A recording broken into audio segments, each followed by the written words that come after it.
He lost $3 billion in 14 minutes. Billions gone, red screens everywhere, his empire dying right in front of him. But then, an 8-year-old girl walked in with a pink laptop, and changed everything in seconds. Ethan Caldwell had seen markets crash, companies collapse, billionaires crumble under pressure. But nothing compared to the horror spreading across the 12 screens on his office wall that Tuesday morning. Every number was turning red. Not slowly, not one by one, but all at once, like someone flipped a switch on his entire empire. Billions evaporating in real time. No, no, no. This can't be happening, Ethan whispered, freezing as his body couldn't decide whether to run or collapse. His throat tightened. For the first time in years, the calm, cold CEO felt his vision blur.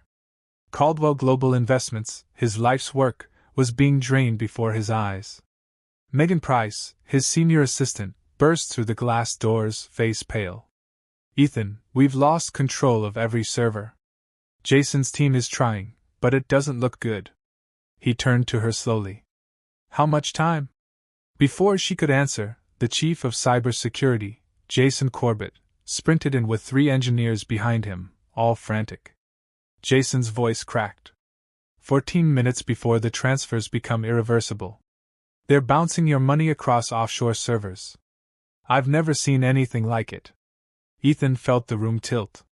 14 minutes to lose $3 billion.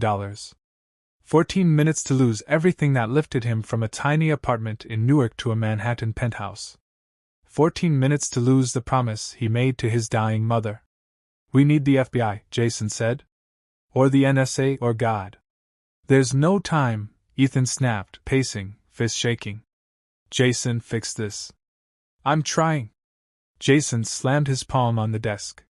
This encryption, this worm, they built something beyond anything we've ever seen. 10 minutes, then 8, then 6. Every keystroke from the elite engineers led nowhere. Screens flickered. Code failed. The countdown tightened like a noose. Megan covered her mouth. It's over. And then, the office door creaked. A small shadow appeared. A little girl, 8 years old, tiny braids, big round glasses, faded purple t-shirt, stood shyly at the door.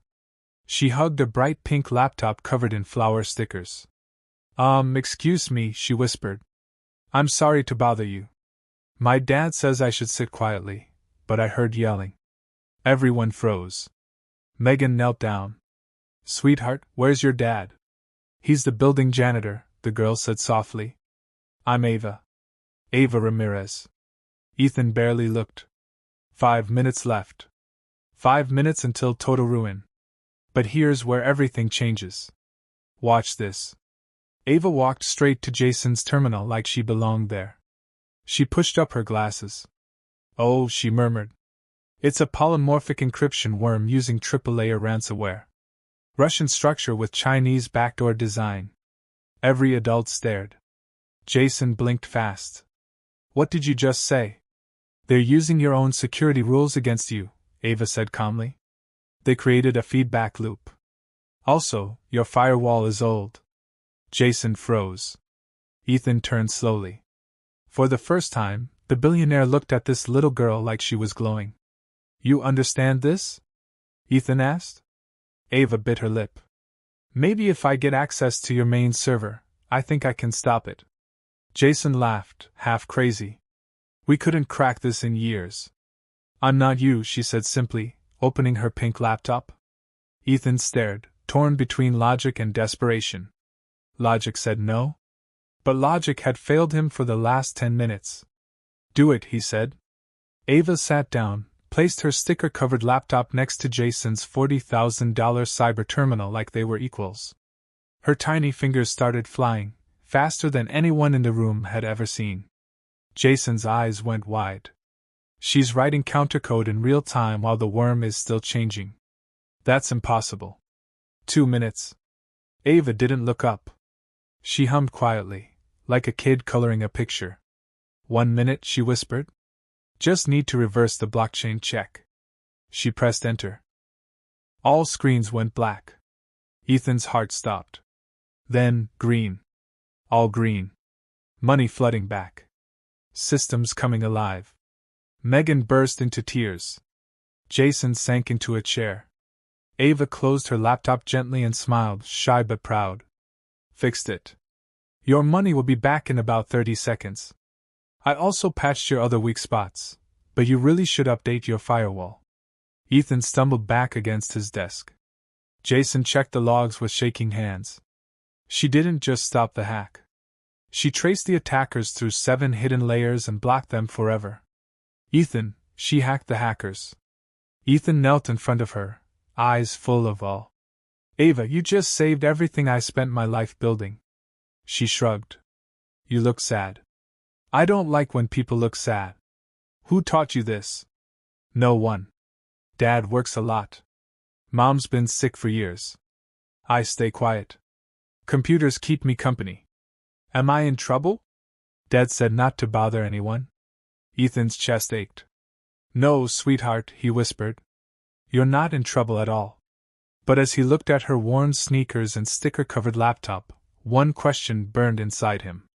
What could this little girl do, if someone finally gave her a real chance? And that was only the beginning. Because in the next 11 days, Ava wouldn't just save one billionaire. She would save the entire financial system, while the world tried to steal her away. If you suddenly discovered a child with this kind of genius, would you protect her? Yes or no? Keep watching, because what happens next will break your heart, and then put it back together. Ethan couldn't stop thinking about Ava sitting in his leather chair, pink laptop glowing, saving his world while worrying she was being naughty. That evening he found her father, Daniel Ramirez, emptying trash in the conference hall. Mr. Caldwell. Daniel jumped. I'm so sorry if Ava caused trouble.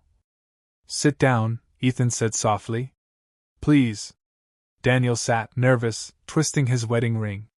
Your daughter didn't cause trouble, Ethan said. She saved my company. She stopped a $3 billion cyber attack. Your 8-year-old daughter. Daniel went pale. Ava, she's always been too smart. We can't afford special schools. I work 3 jobs. Her mom's lupus got worse 2 years ago. Treatments cost everything. Insurance denied most of it. Ava knows, Daniel whispered. That's why she tries to disappear. She thinks she has to fix our life somehow. Ethan felt something break inside him. This child who just saved millions of people was sitting alone in a dirty hallway every day, carrying guilt no kid should ever feel. I want to help your daughter, Ethan said. She's extraordinary. Daniel looked terrified. Mr. Caldwell, please don't let anyone use her. No one will use her, Ethan promised. Not while I'm breathing. That night Ava told Ethan something that turned his blood cold. The hackers aren't finished. Your company was just practice. In 11 days they're coming for every bank, every stock exchange, everything. And only one little girl can stop them. But the cost would almost destroy her. Over the next days, Ava built a defense system no adult could dream of, a living shield that learned and grew like a vaccine. She worked after school until night, tiny hands flying, checking her phone every few minutes for news about her sick mom. One night Ethan found her crying quietly. Mom's back in the hospital. I heard Dad crying. I shouldn't cry. It's selfish. Ethan knelt beside her. You're 8. It's okay to be scared. I don't have time to be scared, she whispered. If I learn enough, maybe I can get a job and pay for Mom's medicine. The next morning Ethan paid for an experimental treatment that saved Maria Ramirez's life. But then the attack came early, tonight. Ava looked up, eyes fierce. Then I guess we don't sleep. That night, as New York slept, one little girl sat in the middle of a war room, feet dangling from the chair, fighting the biggest cyber attack the world had ever seen. And when the final wave hit, strong enough to crash entire countries, Ava whispered, "Hold." The screens flashed and held. The attack died. She saved the financial world. But the world saw her now. And some people don't ask, they take. Hidden cameras. Threats. A car running her father off the road. Ava stopped laughing. Stopped playing. Sat staring out windows waiting for the next danger. One night on the balcony she said, "Everyone around me gets hurt because of me. If I wasn't like this, none of it would happen." Ethan held her. "You're powerful. And power scares people. But I won't let them take you." Then Ava did something no one expected. She spent 7 days building a gift for the world, a free, self-learning cybersecurity AI that anyone could use. She gave away her genius so no one would ever hunt her again. The threats stopped overnight. She was no longer a secret weapon. She was a hero. For the first time, she had sleepovers. Roller skated in the hallway. Laughed without fear. Years later, wearing a simple blue dress, she accepted the Nobel Peace Prize and said, "I'm only here because one man chose kindness instead of fear." The girl with the pink laptop grew up to protect millions of gifted children just like her. And she never forgot the billionaire who protected her first. This is for everyone who believes a child from nowhere can change everything. Did this story touch your heart? Yes or no? If it did, comment 100 and tell me what country you're watching from. And please share this story so more people can feel the same kindness tonight.